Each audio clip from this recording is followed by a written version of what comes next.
Welcome to Comics, Games, and Collectibles, your zen of geekism. We carry comics old and new, magazines, toys, games like Pokemon, Magic, D&D. Want Godzilla, Ultraman, Star Trek, Ninja Turtles, Funko Pops? You'll find it all here. Shop our Cosmic Sound Room and pick up a record or two. Enjoy our Comic Coffee Lounge with a cup of Sasquatch coffee while geeking out over a super cool movie on our big screen. Cosmic Comic, Games, and Collectibles. Superman loves us, and so will you.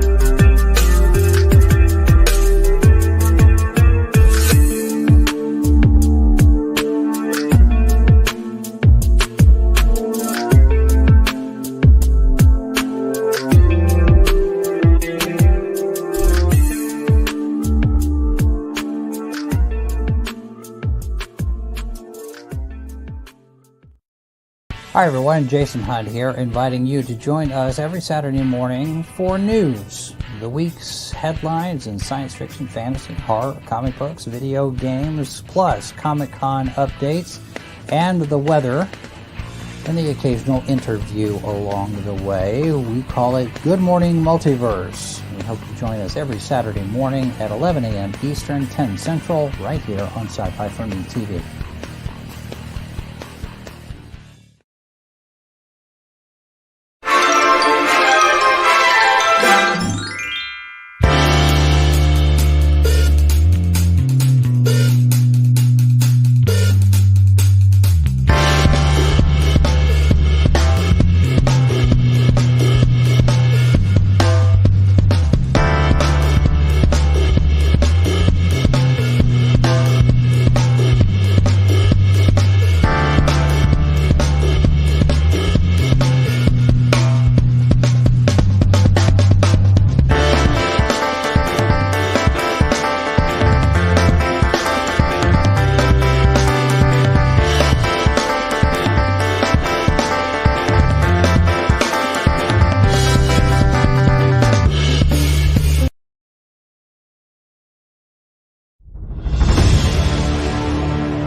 America's southern border has become a war zone. Human traffickers, drug smugglers, and terrorists flow across the Rio Grande with impunity, secure in the knowledge that no one will stop them.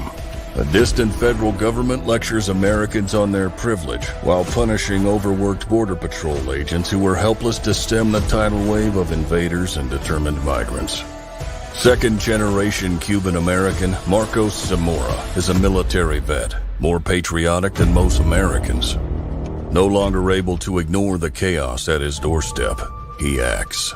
Joined by his best friend Gus, they hit the border every night, saving lives while stopping violent drug cartels and other opportunists. The government reacts with fury at Marcos' attempts to preserve American sovereignty, deploying the full might of their enforcement agencies. But Marcos understands that the only thing the rich and powerful fear is bad publicity, and he records every encounter. Whoever he is, this private American must be stopped.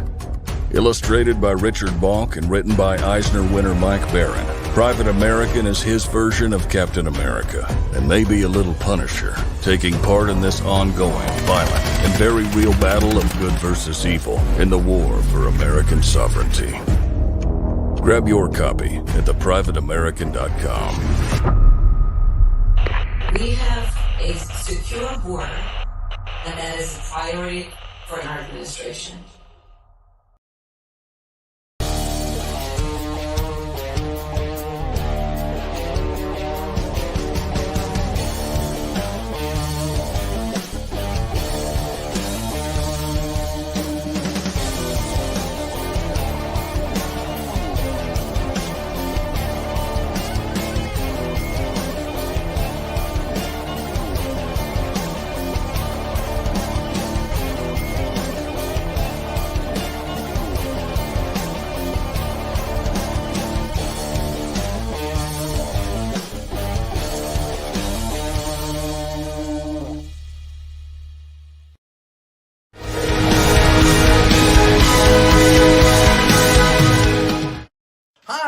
welcome to our Kickstarter. This is our 21st Kickstarter.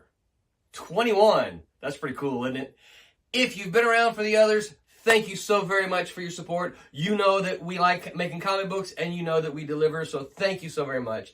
If you're new, let that number sink in. 21. That means we've done 20 other Kickstarters, and we've fulfilled them, shipped them, everything. We like making comics. So I'm going to shut up talking, and I'm just going to go ahead and tell you about it. We've got 5 comics in our Kickstarter this time.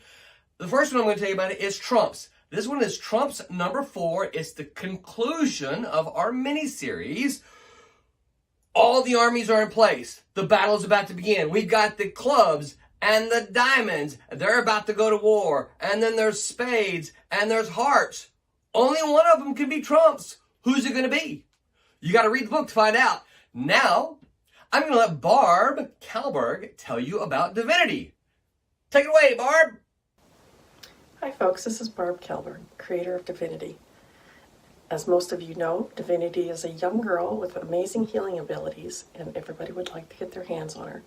In this issue, she has fallen into the hands of an unscrupulous foe. Her brother Zach is on the run, trying to keep his own self alive while finding a way to rescue Vinny. Thanks for watching, and thanks for reading.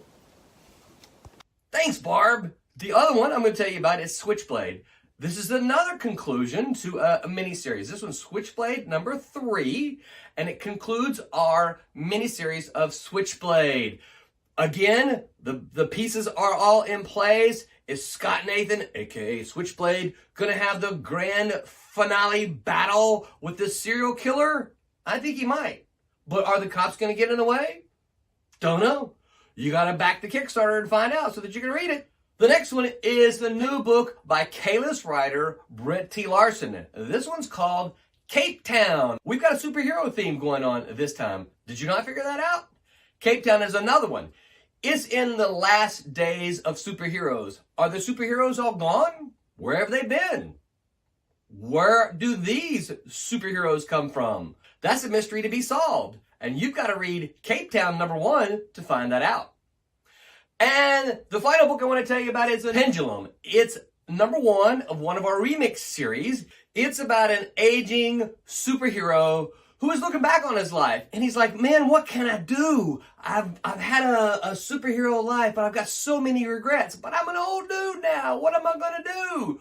You got to back the Kickstarter and find out.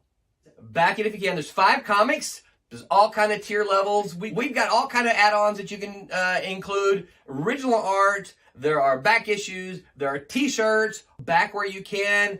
And if you can't back, we get it. We're still in a depressed economy right now. But you can share it. Share it to all of your friends who like comic books and say, hey, look, these guys deliver. So we're asking you to come along on the ride with us. And until then, remember to make mine Silverline.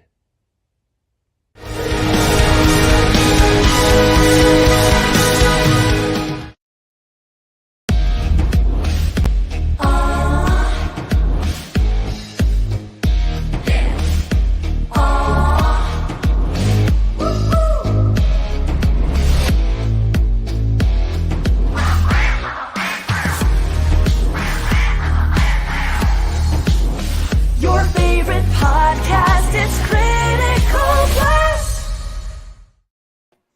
Ladies and gentlemen, Silverline, Barb Kaalberg.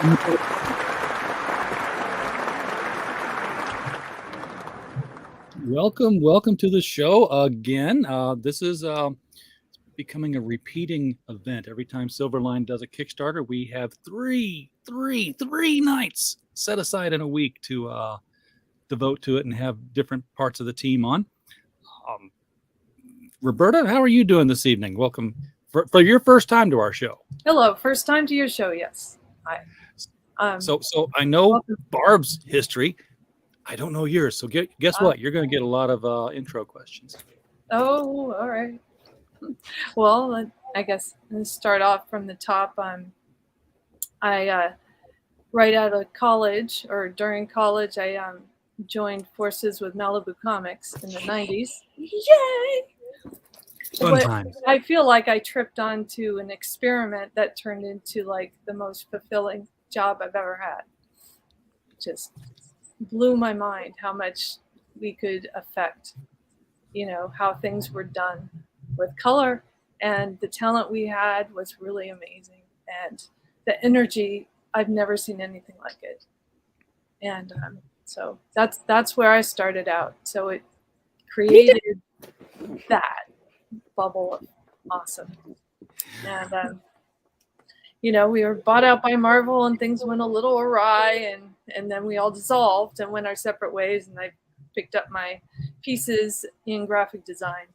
So Yeah, I've been Marvel didn't want you; they wanted your colorer, your coloring process software. I believe it was a lot of complicated pieces in that, but yeah, I think.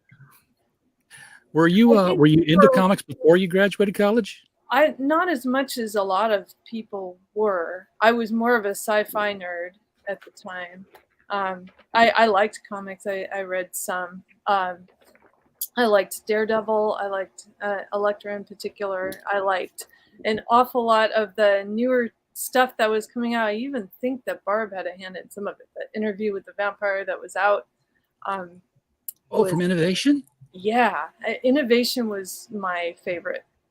Probably when I was working for him at the same time. I think so. Yeah. They did some edgy stuff because it was kind of under the radar. Yeah. Yeah, they were doing Lost in Space, and they were actually dealing with the fact that if you're the only 5 humans, a whole sort of an Adam and Eve kind of thing. If you're the only 5 humans and you've been in space alone for going on 10 years, and one of you is a young boy going on to puberty, and your teenage sister's an older teenager, things might happen. You can't hide that. You know. It's a reality no one really planned for. And in Lost in Space, they were supposed to have others eventually, but this didn't happen. They got lost. They got of course, the series. I tried to watch the series. I'm like, this is not Lost in Space. This is the 100 on another planet. I mean, there's a bunch of them. That actually gave me the opportunity to work with Bill Mumy and Miguel Ferrer on a couple of issues. That was fun. Oh, never got to meet them in person, but a roundabout way, I was working with them. I'm still jealous of all the people you've worked for, Barb. Oh God, I know. She's like a secret secret squirrel of comics. She's been in everything, and until you look her up, you're like, oh. So, I mean, how did you manage to do so much? And God, this sounds horrible, but you did so much and you stayed out of the spotlight, so to speak. No, I wasn't scandalous enough. Oh, well, we can. That there's could still be time. Yes, There's I still didn't time. sleep You're my on a way to live the top. It was just good old fashioned hard work and making my deadlines. Oh, did somebody do that? Oh, I have no idea. But reputation follows you around. So, when it comes down to it, she will get more work because she delivers, because she does what she, the best she can. And now I'm trying to learn from Roberta, you see. Oh, that's crazy. Because she is so good at what she does. And when I hit 60, about 3 years ago, I decided I was going to teach myself some new skills. And I picked up an iPad and a Procreate, and I started to teach myself the color. And I realized that you are doing it. Oh, I have so far yet to go. Anytime I run into a roadblock, I go, Roberta, what should I do here? Anytime, ask me. I can't even do flats because I've tried. I've gotten PDFs of things. I'm like, oh, look at this wonderful little sheet from a Christmas sheet from Archie. Yeah. The entire gang was there. And I'm like, I would love to color that. And I just bring it up in paint, and I'm like, bucket, fill. Oh, it didn't fill the entire white because there's different levels of white in here. I'm screwed. Never mind. That's a never-ending problem with digital, though, is my monitor calibrated? I hope that this, call out is correct. Yeah. And you're hoping you get the right tune. Because there's a big difference between RGB and CMYK. Yeah. Well, there's a big difference in just color profiles that are all over the place with the printers. So, you have to get close. All you can do I know what I'm doing for myself, but I have no idea what flatting for somebody else would look like.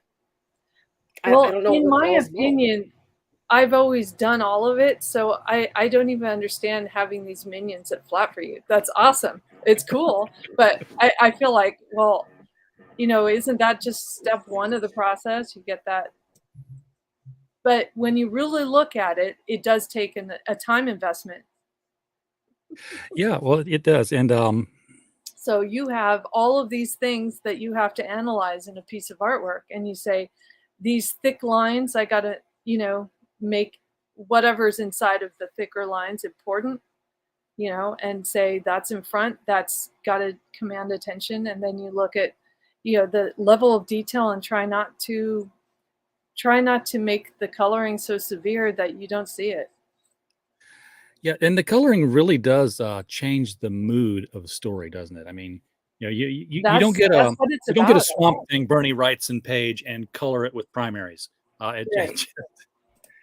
Sorry, guys, I didn't mean to be rude, but my mom's in a facility, and when I get a call in the evening, I don't ignore it. That's So- okay. Please Yeah. take it. If you need Yeah, to I step never- out, that's okay.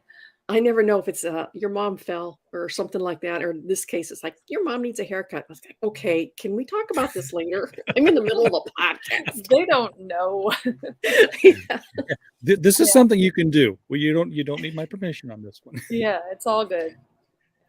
Just talking So about I think coloring, I just in realized. my opinion, it's been something that I think matters to, like, if you have a theme, a mood theme for the book entirely.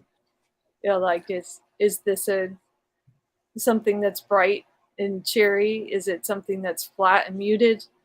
Or is it primary because it's all superhero-y? And you have to try and play off that, because I think there's natural and then there's comic. So, like, you go in your mind, you're like, what is going to be not right in the way that pulls the mood for you? And I'm struggling right now because I'm doing the Sirens remix, Mm-hmm. and he's in the middle of a swamp. There's only so many shades of green. Oh, well. You don't have to do all green. You could do pink. And brown. You have to add color in it that draws your eye around. That's not green to make it work, so it can be green on green on green, but then you just stray a little off of green and you'll be surprised how much color depth you'll find. Yeah. Oh, yeah. You don't Sometimes have the to color go that's not off really there. entirely. You can just go one side of green to the yellow for one thing, and green to the blue for another thing, and green to the gray for another thing. Just do that. This is why I need her so much. She is my muse. I'm her grasshopper. I go all the way back to, like, old Silver Age comics, and sometimes you would have a color that that's not what the color of that object would be, but it's done that way to draw your attention to it and to accentuate the other colors around it that are the color it's supposed to be. For instance, Superman did not have blue hair. Yeah, blue is always an interesting choice, right? Well, that's my one redeeming thing, is that there's a Black Panther in these scenes, and I use vivid purple for her highlights. So that's love it. That'll do it. Yeah. It wasn't until this past week that I found out that Pantone, who of course Mm-hmm. owns all the colors. Yeah, they own everything. Nobody had trademarked the colors before, so they did it. They trademarked colors. Mm-hmm. They trademarked because colors. It's their personal pigments that they put a number on, they put a trademark on, and you can buy it from them only. Yeah, and Adobe. The news came out because there were things that were saying, hey, if you have certain colors in your document, they may show up black because Adobe didn't pay the subscription to Pantone or certain colors. Crazy. Oh my gosh. So I can only imagine no what that would do to knowledge of comics. that.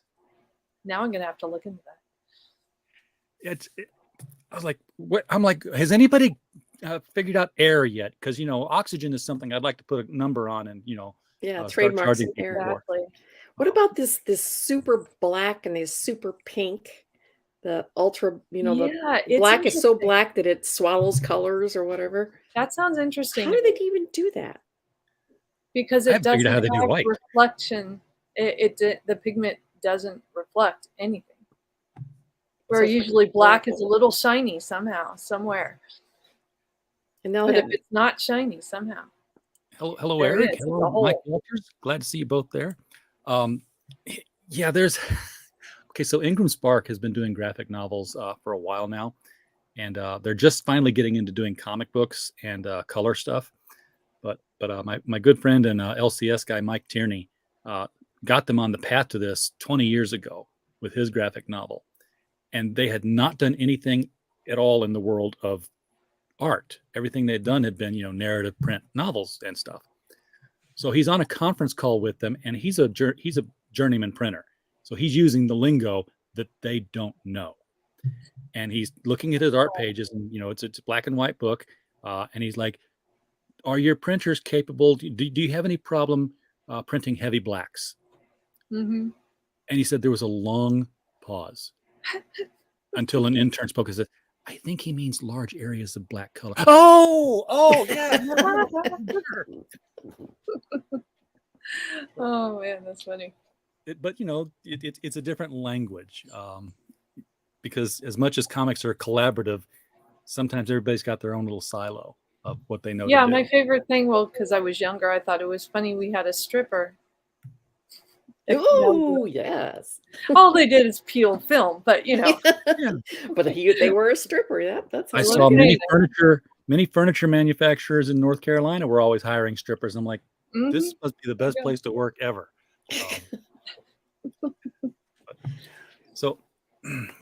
So after Malibu, where did you go, Roberta? Because it's been a hot minute since Malibu. It's was been a a thing. long time. Well, I had 2 degrees. I graduated from Northridge University, and I thought I got a pretty good, well-rounded art education. I had a graphic design degree and an illustration degree. And I thought, well, what am I able to do if I don't want to do advertising? And I'm like, very little. So I'm like, I don't want to get rid of publishing. So I ended up applying for magazine jobs. And I found publishing to be, it's the same world. It's the same ideas. So I was a photo retoucher for several years before I was able to graduate and take over my own title as art director. Oh, And okay. so then I could use my graphic design degree. I was happy for that. So It's interesting that you were avoiding an interesting advertising. career after that, but no. Yeah, it's interesting that you avoided advertising because, as I've been told, the history of comics is that in the original days, artists did comics hoping to be picked up by an ad firm, and then when the image boom sort of hit and people started selling millions of copies again on things, and it being their product, people were going into advertising in the hopes that they could graduate into comics. Isn't that funny? So Well, for me, advertising was more something that you had to have a lot of ideas in a quick, short time to be able to deliver. And I think I was too contemplative to trust that I'd be good at it. So what pulled you back to comics? I'd say this opportunity more than anything else. I tried, but I never found, unfortunately, with publishing came art director deadlines, which meant your life is sucked dry. You didn't really have outside hours to devote to art and hobby and anything. So I tried to paint, and there wasn't enough real time for it. So when I decided to take a better look at my life, I guess, when this pandemic hit, this is when the fledgling 3rd attempt, I believe, of Silverline has come to pass, and the one that works. And I was explaining to this before we came on the air here to RJ, how come it works this time. And when it was Roland and Dean Zachary and myself, we decided to restart cat and mouse.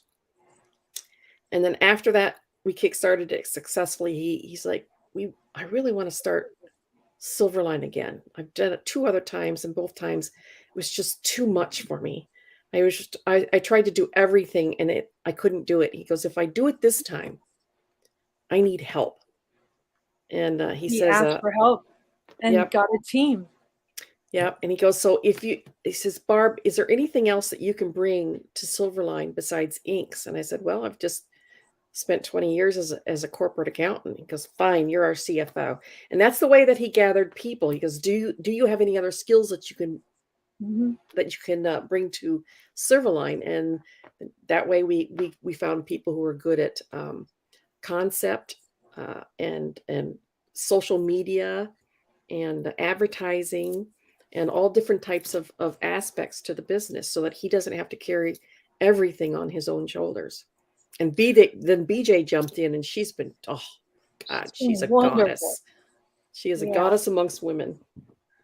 So Barb, there's a lot of people who are starting up their own comic book company because crowdfunding exists, and a lot of them are like me. I've got my own fulfillment company.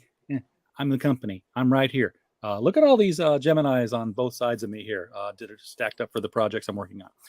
But so their concept of chief financial officer of their company is, how much money do I have left over after I paid the printer, and can I still ship? Right. What does a CFO bring to a comic company? Well, for one thing, I keep the books. I use QuickBooks and a spreadsheet. There's a lot more expenses involved than people would think. It's not just paying your printer. We pay for streaming services. We pay advertising if we can. We pay to restock convention books. There's all different kinds of things that we have to purchase shipping materials. There's postage that goes into these Kickstarters. There's the fees that you pay for your Kickstarter or your Indiegogo fees. There's just a lot of different things that go into it. And at the end of the year, you have to turn all this stuff in for taxes. So it's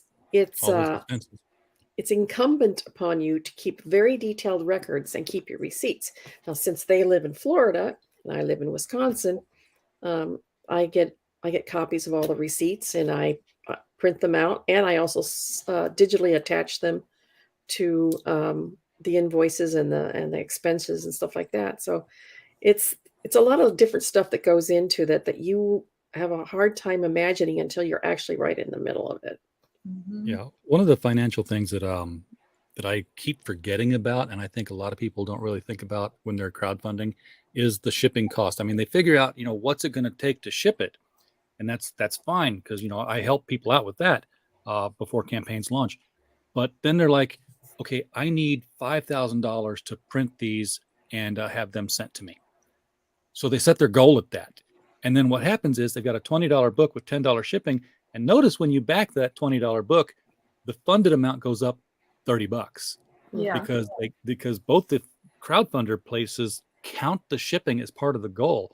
So you end up hitting 5,000, but not having what you really need to print the books, because people didn't. And then not only that, but you got to take into account a lot of little things that you don't even think about. There's the shipping, but then there's also, as you just pointed out, the Gemini folders. There is 11 by 17 envelopes. There is packaging tape. I mean, you got to think about the little details. Packaging tape. You got to have a meter to weigh things. All these little things. All here. Yep. And people don't even realize until they're already funded and they've started to fulfill, and they go, oh, we don't have any packaging tape. We better run out and get that. But that wasn't a part of the cost that we were figuring for. And my invoices, when I send them out to people, I explain, it's like, it's going to be detailed. It's going to be a line item invoice for every person I ship out. And there's a column for the Gemini costs this much. The box, the backing board, the bags to put the artwork in. Yeah, or and the, then I have a or the column book. for tape, and I have a column for the thermal label because the labels are 3 The cents a thermal piece. labels, yeah. Thermal Because labels is another one. if you don't take care of those pennies, you'll sit there and say, I crowdfunded everything, I spent everything. Where'd the money go? It went on the tape, and it went on the labels that you didn't account for in your expenses. Yeah, it's a lot of things that there are some really, really good books on Amazon that are all about crowdfunding, that will go into detail about exactly what you have to account for. And so I recommend Google and looking up books about it on Amazon for those who out there who want to do their own. Yeah. 3 cents may not seem like much until you've fulfilled 1,000 books. Then all of a sudden, a little bit of a chunk.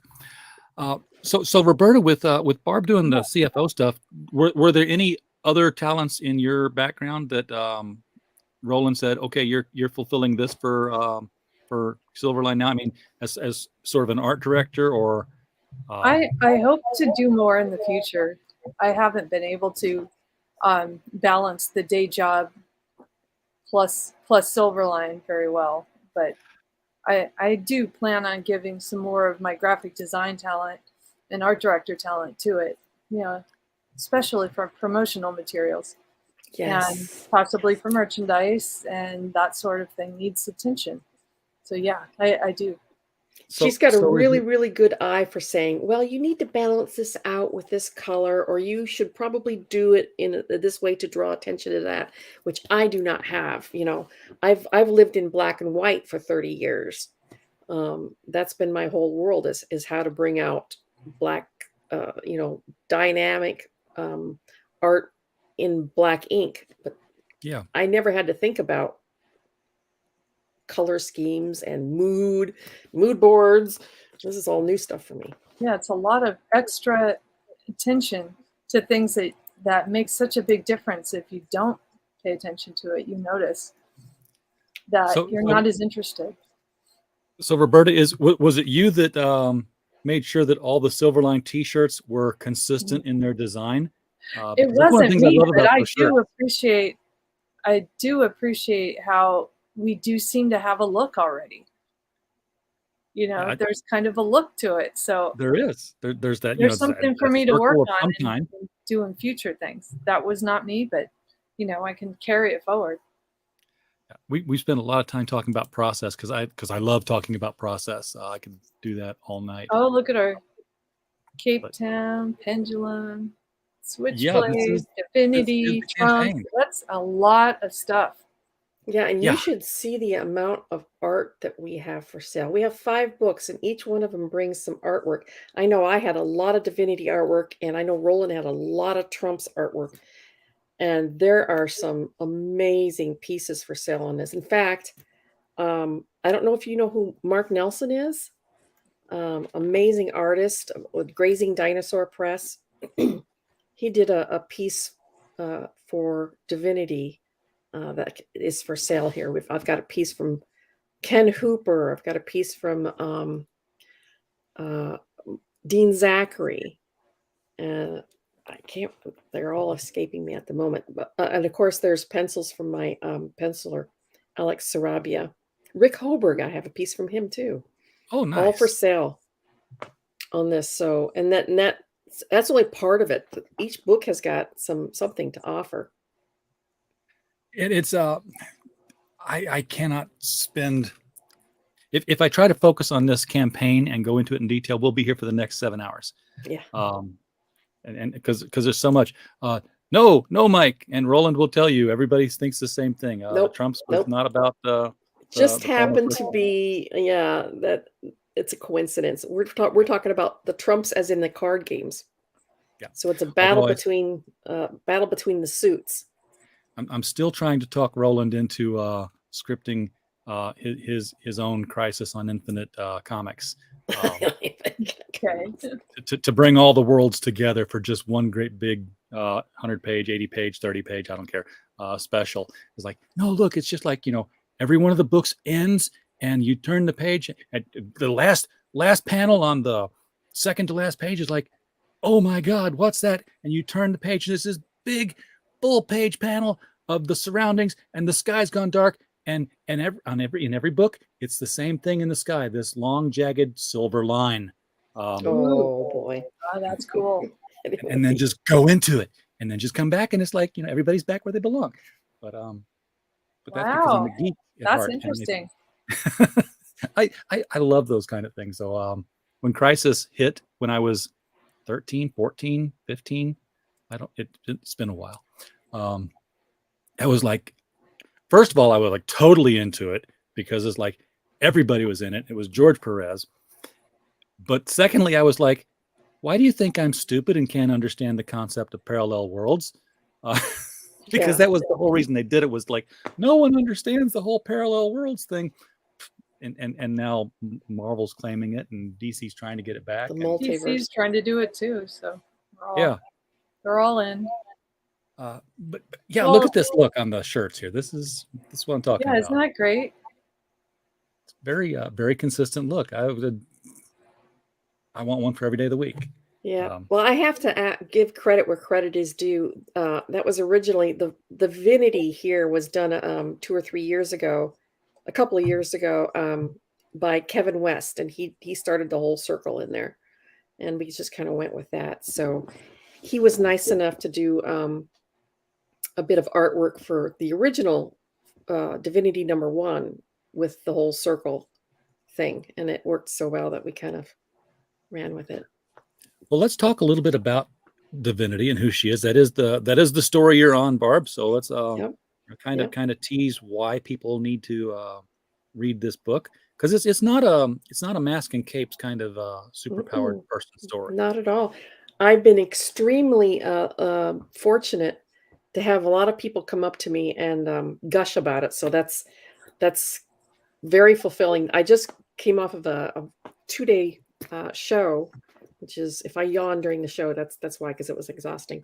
But I had so many people come up to me and say that they read it and they just absolutely loved it. And to me, that's all I need to hear. That is the best medicine in the whole world. Divinity is an 11-year-old girl who loses her parents in mysterious circumstances. And her half brother, Zach, who's 26, so there's quite an age difference there. He's in the Marines and has been since she was like 7 years old. He's been there for a while. He's on his second tour. And he is released on a hardship discharge to come home and care for a sister he barely knows. She was so young when he left that he doesn't know her really. And she's resentful and angry and scared. And he comes to find out that his parents were murdered. His dad and his stepmom were murdered, and that most likely it was because he stumbles across a secret, and that's that Divinity has the power to heal after a near-death experience. She has this mysterious power, and it's never explained where it comes from. And there isn't any. I mean, I suppose there is religious overtones, but it's given her ambiguous. name. It's ambiguous as to. It's open as to where the powers come from. So it's I'm not going to pin it down to any specific place, and I probably never will. It's not exactly an offense kind of power for a hero to have. You would maybe. Oh, maybe if you put it in reverse, it's... That's when you get a little hint of that in Divinity #2. We're kickstarting Divinity #3 right now, but you get a little sense of that in Divinity #2 when she is kidnapped and she holds onto the bad guy's hand, and he ends up with these blisters all over his hand, and so that's just kind of a foreshadowing. Dun, dun, dun. Yes. Love that. So kind of thing. In this issue, Divinity has been kidnapped, and it's up to Zach, who the bad guys want to bump him off and get him out of the way so they can have Divinity all to herself. The whole idea of this is that it's kind of like Firestarter meets The Fugitive. You've got this little girl with amazing powers, and everybody wants a piece of her. So her and her brother have to go on the run. And along the way, they hook up with one of Zach's old Marine buddies, Olivia Barnes. And this trio will have adventures along the way. But as they're having these little adventures along the way, there's this overarching theme of this evil cabal who are constantly after divinity for their own nefarious deeds. You would think, her brother must have a tremendous amount of strong ethics behind him. Not because he doesn't sell his sister to the bad guys, but you could make quite a bit of money and hire a lot of defense If you just by pimp her setting out. yourself up. Yeah, yeah, exactly. Just open up a great big tabernacle, go on television, and And when charge he's that's exactly what other people think too. There's a variety of plot lines that you can run with this. You've got the people who want to use her for their own good. People want to make money off of her. The people who want to keep her for themselves. The people who want to kill her, like the pharmaceutical companies, because they don't want her. The government people who want to cut her open and dissect her. The black sites. There's just an unlimited amount of plot lines that you can follow with this. And all along the way, we have a brother who is a spit and polish Marine who comes home and expects this little girl to jump when he says jump, and she's like, "No, screw you! I hate you!" And he would rather go back to war than have to deal with an 11-year-old girl with throwing tantrums. He's completely out of his element, completely lost, has no idea what he's doing. They clash right off the bat because they really don't know each other. And somehow along the way, one of the secondary plots of this is that they have to learn how to become a family again. They have to learn to love each other because they're all they have left of the family. This is a 4-issue plot line. Mm-hmm. Well, yes, it's gonna wrap up this current plot line in 4 issues and leave it open for ongoing stories. Okay, that's what I was wanting to know is Great. I understand the arcs and ending a run, especially with crowdfunding, and then you come back and do another, Divinity 2 or Divinity : Wrath of Khan, whatever. But I miss ongoing titles. I miss picking up issue 507 of something and saying, "Wow, this has been around for a while. This has got staying It power." would be like that. I mean, it's like I said, it's like The Prisoner. Only one episode of The Prisoner is stretched out to 4 issues, and then you go on to the next problem, and then the next problem. But all the time, you've got this overarching theme. And the idea behind that is so that you can collect them into graphic novels, and you can just keep making graphic novels. Mm-hmm. Exactly. So the story doesn't come to an end at issue number 4. It just wraps up that current plot line and moves on to the next. So with another story, would the plan be to have a new Divinity title at number 1, or would it be Divinity number 5? Oh, it'd be Divinity number 5 for me. That's the way I want to do it. Thank you. That's because I hear that's a lot of what is causing people to not buy comics these days, is that everything's a mini series and there's no reason to stick with it. No, I agree with you. I would go with number 5 and 5, 6, 7, 8, and 9 would be the next 4 book arc, and it's already plotted out, by the way. Oh well, then it's going to happen. That's It's gonna happen. So Roberta, what I was looking for your name on the books up here. I am Pendulum. on Pendulum. Okay, so here is. So I have colored. This is a title that has been around since Malibu days, and it was a black and white. And what we're doing with this is we're sending it out into the world in color. And so I've been charged with bringing it to life in color, and it's been really a joy to see, because I think it adds so much to it. we have this story is kind of interesting. A little bit of backstory with it is it's a scientist who gets kidnapped. His work gets kidnapped by the bad guys, and his experiments go out into the world in ways that are going to do evil.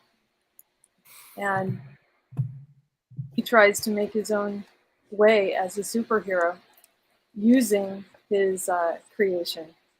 So he has developed some interesting side effects to his potion.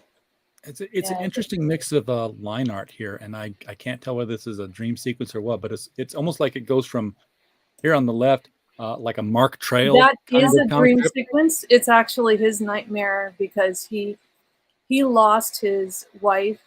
She left him, and he has these dreams of her and wishes he could have kept, the marriage alive. Yeah, because it's like it goes from Mark Trail to better or worse. Well, yeah, he has this nightmare that she dies because everything is falling apart because it's his fault. So it's not real, that part. The rest of it is what's going on with him. And so, like the one on the far right, that's him in the real world, waking up from his cold sweat and saying, wow, okay, here's where I'm at. So I'm guessing everything is being colored digitally over the. Yes, indeed. Have you always done digital or? Malibu's fault. No, I was a painter and I went to trying it on Photoshop. I'm like, wow, my style sticks.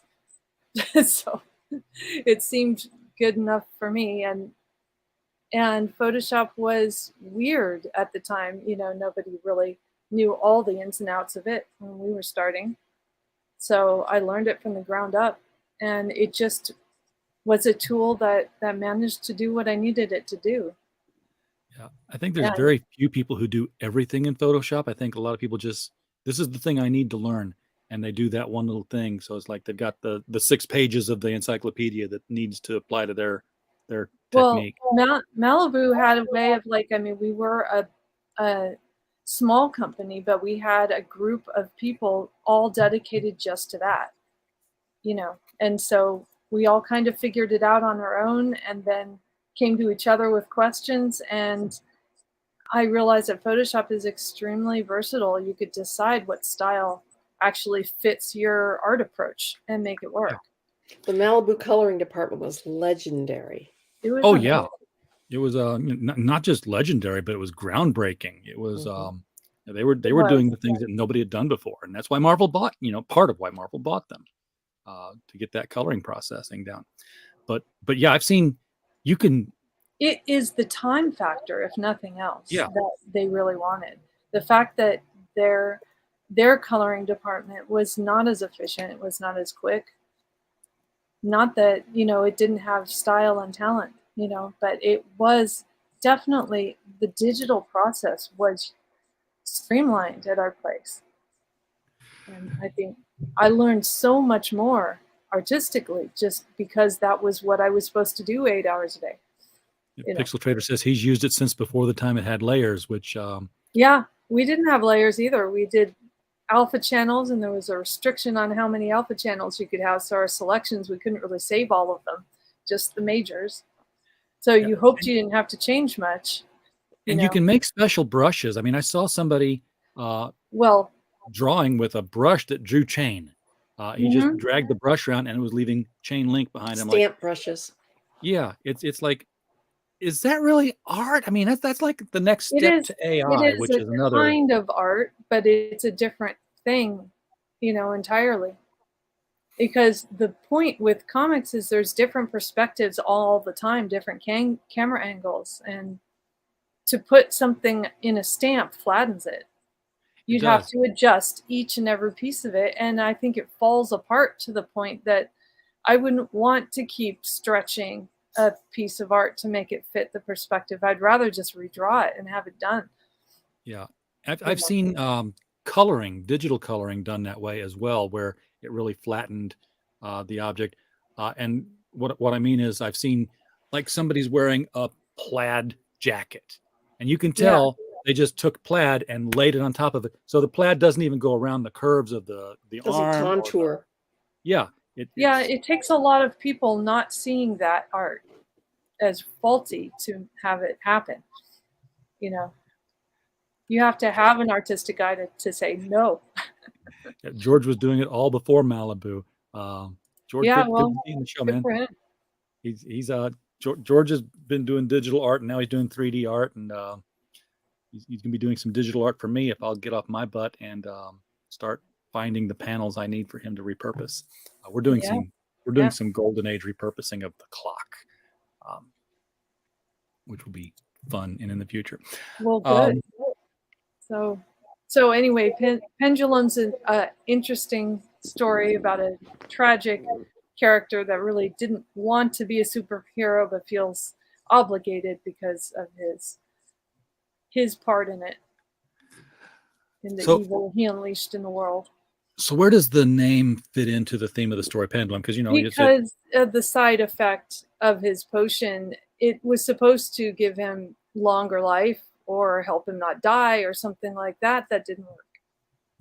So he gets really young for a time and really old for a time. Oh, hi, Tommy. Yeah, but he doesn't get to pick that. It just happens. So it's a problem. So he becomes a young man as a superhero, and then he's back to being an old man when he's. He wasn't really that old to begin with, but he becomes old, and then he becomes young again. So this is the secret identity of Benjamin Button. Yeah, so when he's able to, he's more powerful and stronger than he ever used to be, and very hard to kill, and all these extra powers, and then that goes away. And so he gets the power, but then the pendulum swings back, and it overswings, of course, where equilibrium was, where he should be, and that's gotta suck. It does wear off eventually, and he's where he used to be. That's like Billy Batson saying Shazam and coming back as Grandpa. Yeah, like this is not the trade-off I wanted. So it's a problem, but he's working through it, and it's been a blast to color this. So I hope, I'm glad to finally see it going. I'm definitely intrigued in the story because you can't see your friends and family even when you're out of costume now, because they still won't recognize you, or they'll think something's very, very wrong and hospitalize you. Yeah, there's some things that causes, like, his coworkers don't recognize him. It's like, no, I didn't see him.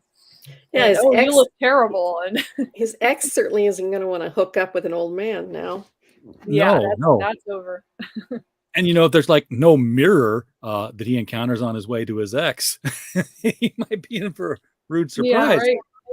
Like, there's one scene where his hair is just coming out. He's like, oh no, what's going on? Oh my God. So that's funny. That almost makes me wonder if, like, the more he uses the formula, he might swing back dead. I hope not. So far, so good. Yeah, and if he stops using it, does he slowly come back to standard age? I think I've seen that. Yeah, I think he does. Our remix line is old black and white comics. Most of them are from the 90s, and we've got several of the remix titles that we're doing, and we're taking them and we're coloring them and then re-releasing them. Most of them go to the production assistant, who happens to be my husband. He cleans the pages up, and then they go to a colorist to repurpose books all brand new again. That's almost like the anti-colorist, isn't it? I mean, you're making everything white, and does it have to be consistently white, or like I said earlier, I would have black and white page, and I'd like dump color in the white area, but it would have like all these little white speckles in other areas of white, whereas like it's another HTML level that looks like white. The pages are what I call dirty when they're scanned in. Some of them are scanned in straight out of the book, and some of them come the original pages, but then they come to Dick, my husband, and he pulls them up and he erases all those little dirty spots. Yeah. It's a lot of Fixes. work. It is a lot of work. It's a lot of work. And I he fills appreciate in it so much. he fills in the black areas that are speckled with white spots, and then they go off to either Roberta or myself or Mickey or whoever, Sid Van Blue. I'm working on Sirens, which is one of them, and Roberta is working on more than one, aren't you? Yeah, well, I have Pendulum, and I have the whenever Cat and Mouse comes through again, we're going to do that hopefully soon. And then the Champion and Miss Fury team up. Oh, Silverline nice. team up. Yes, she's That's just fantastic. exciting. I love that. Here you can They're see all good. this gray piece of art that you're seeing right there is the Mark Nelson piece with the dragon, and yep. Isn't that cool? Yeah, he is beyond amazing. He's a legend. He was, Yeah, and it was so nice to yeah, there's a ton of art. No, that's all. Yeah, most of that is there's the Rick Hoberg piece, and Mitch Faust is the one with the trio there. I saw Mitch at Archon last month. We were talking about crowdfunding and fulfillment and distributing, and we walked out. He's like, "So you've been in this fulfillment thing for a while?" I'm like, "A little bit." He's like, "I got a friend in Florida you might want to talk to. His name's Roland Mann." I'm like wearing my jacket. I turn around. Here's my Silverline patch on the back shoulder. He's like, "You've met." Like, look, dude, make mine Right. Silverline right there. Mitch is awesome. But this is what I was getting at earlier when I was asking Roberta about if she did digital coloring versus I guess traditional coloring, although digital's been around so long that it's now traditional. Yeah, that's the thing. Has, I guess, its own place. But you don't have anything to sell when you're done. It's like, well, like a penciler does it. You do, and if you print it. If you print it, but you don't have an original. You can't say, this is the painted piece. Do you still, break out and paint sometimes just to Sometimes, do it? yes. Just try. Yeah, it has to happen sometimes because it slows you down, and yeah, it's very peaceful work. There's no undo with that, of course, but you just make happy little accidents, right, Mr. Russ? That's right.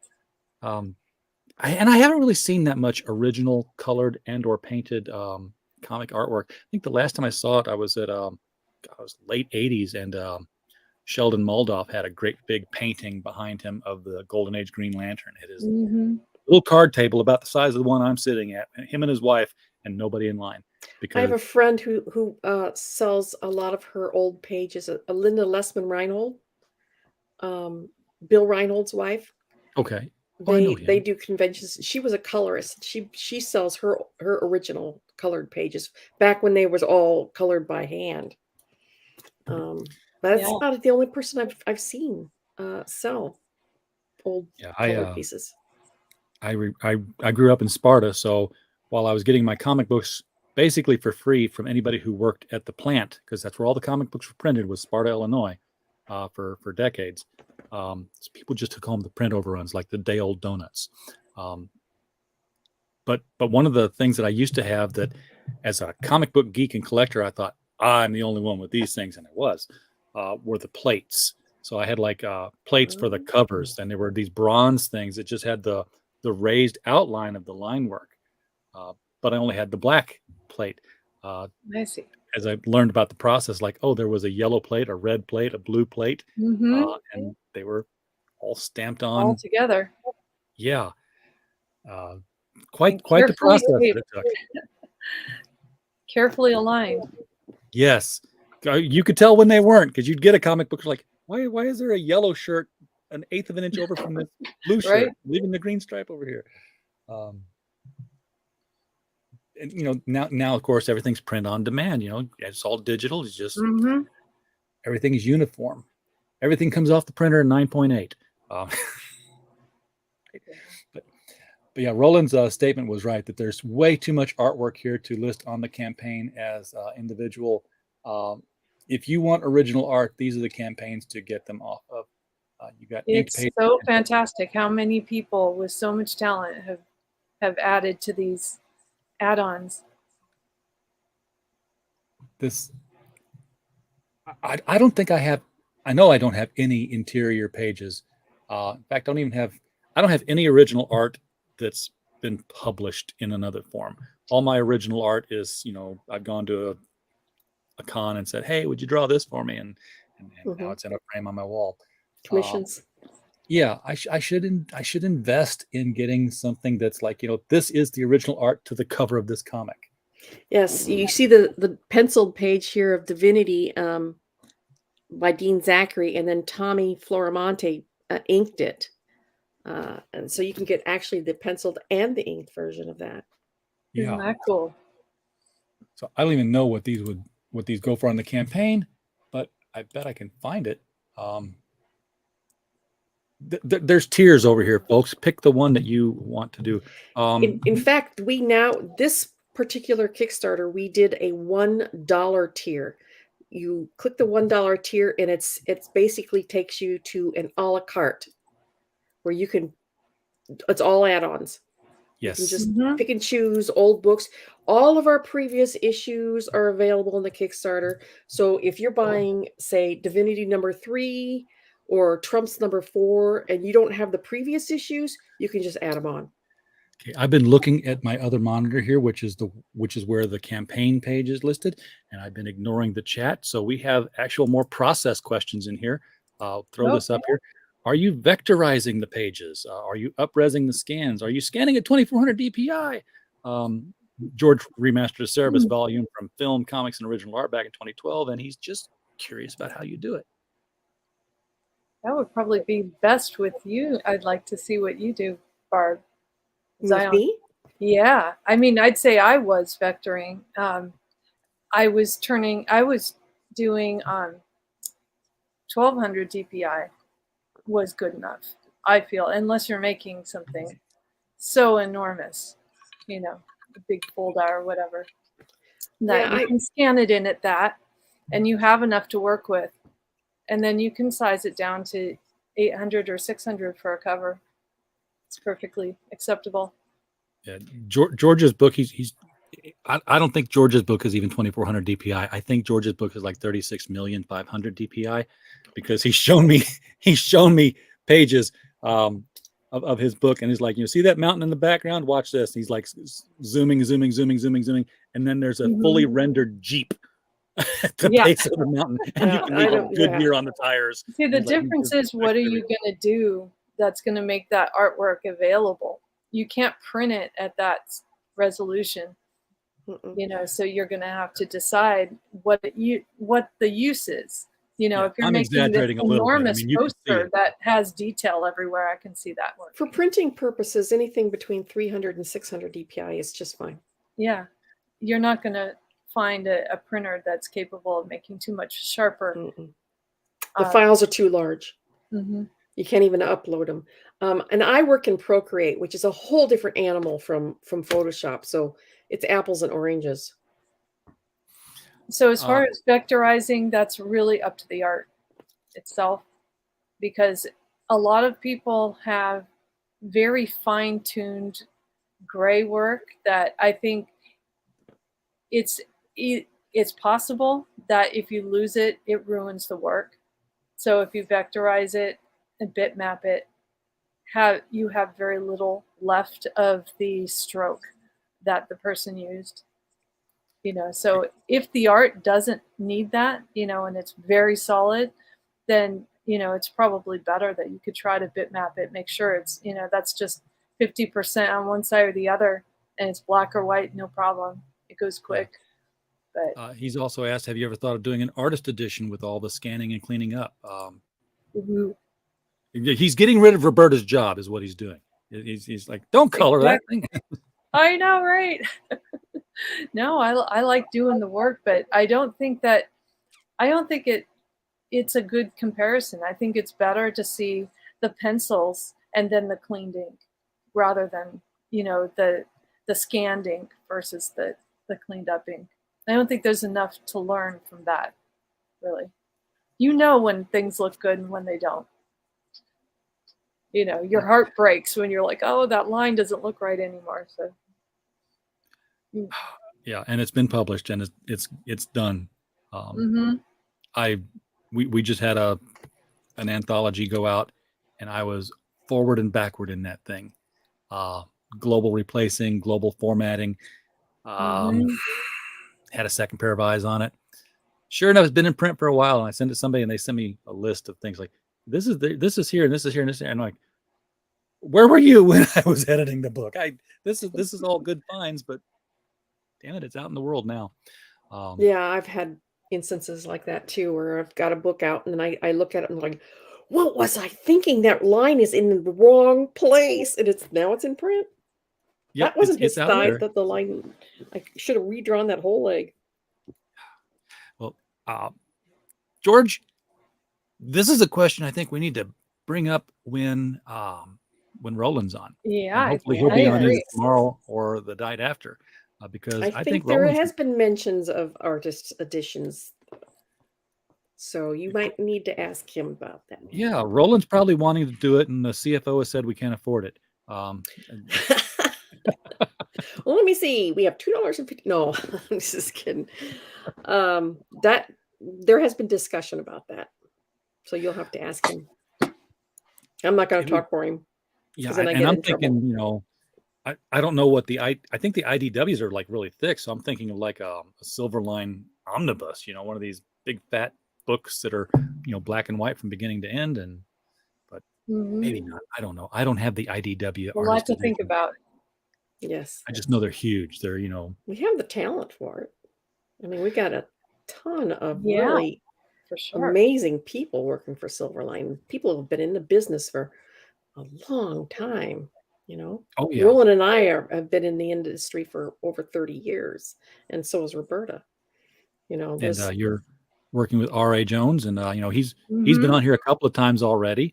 Had him on with Randy Zimmerman just to talk about comics in general and the good old days, and what they were like and what they've become. Ron Fortier is with us now too. Yes, doing Beyond the Stars. So yeah, we've got a bunch of us old farts. But we know what we're doing. See, that's how you do a book is, you know what you're doing first, and then you build on that experience to have an approach that works. I just got some Ron Fortier work.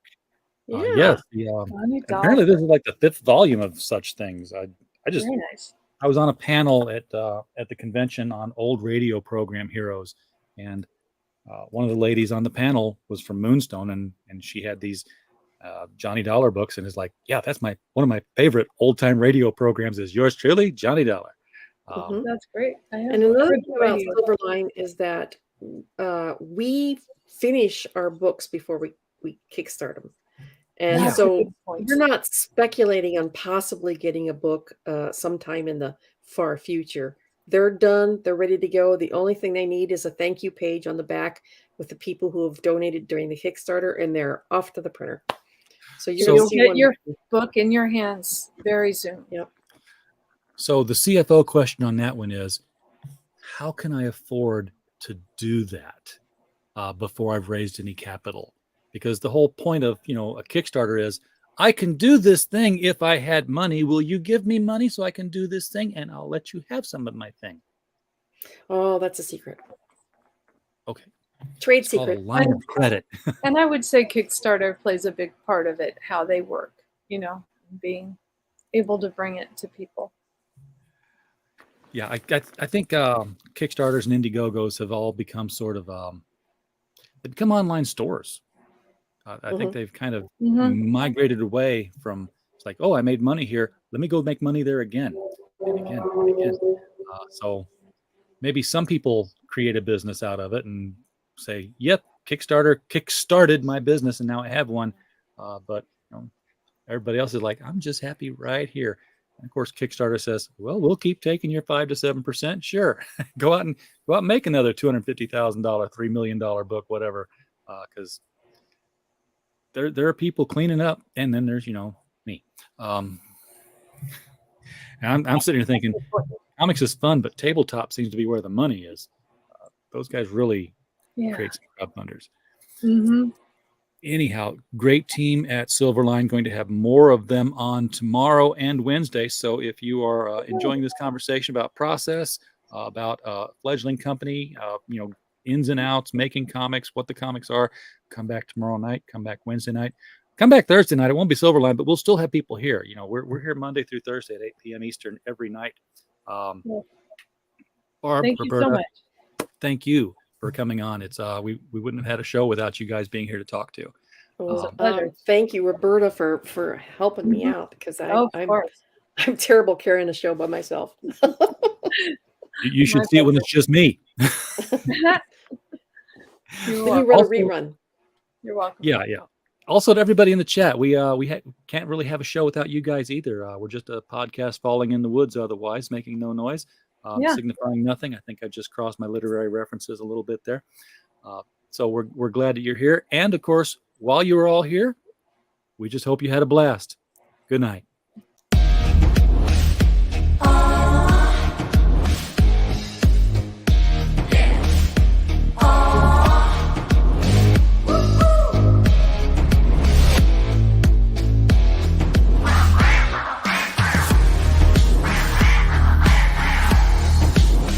Your